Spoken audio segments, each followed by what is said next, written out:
Revelation 2. To the angel of the church in Ephesus write.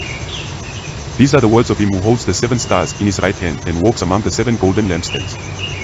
I know your deeds, your hard work and your perseverance.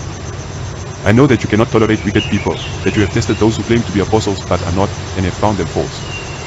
You have persevered and have endured hardships for my name, and have not grown weary. Yet I hold this against you, you have forsaken the love you had at first.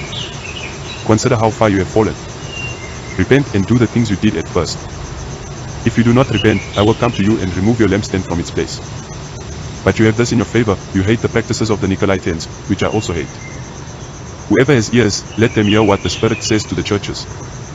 To the one who is victorious, I will give the right to eat from the tree of life, which is in the paradise of God. To the angel of the church in Smyrna write. These are the words of him who is the first and the last, who died and came to life again. I know your afflictions and your poverty, yet you are rich. I know about the slander of those who say they are Jews and are not, but are synagogue of Satan. Do not be afraid of what you are about to suffer. I tell you, the devil will put some of you in prison to test you, and you will suffer persecution for 10 days. Be faithful even to the point of death, and I will give you life as your victor's crown. Whoever has ears, let them hear what the Spirit says to the churches. The one who is victorious will not be hurt at all by the second death. To the angel of the church in Pergamum write. These are the words of him who has the sharp, double-edged sword. I know where you live, where Satan has his throne. Yet you remain true to my name. You did not renounce your faith in me, not even in the days of Antipas, my faithful witness, who was put to death in your city where Satan lives. Nevertheless, I have a few things against you. There are some among you who hold to the teaching of Balaam, who taught Balak to entice the Israelites to sin so that they ate food sacrificed to idols and committed sexual immorality. Likewise, you also have those who hold to the teaching of the Nicolaitans. Repent therefore. Otherwise, I will soon come to you and will fight against them with the sword of my mouth. Whoever has ears, let them hear what the Spirit says to the churches. To the one who is victorious, I will give some of the hidden manna.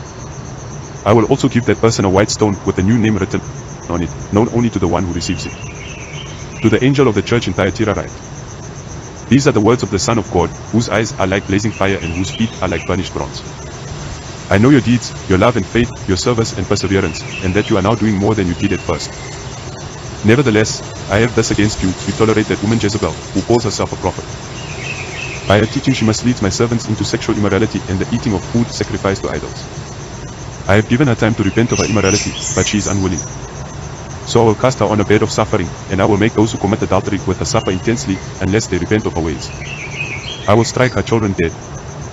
Then all the churches will know that I am he who searches hearts and minds, and I will repay each of you according to your deeds.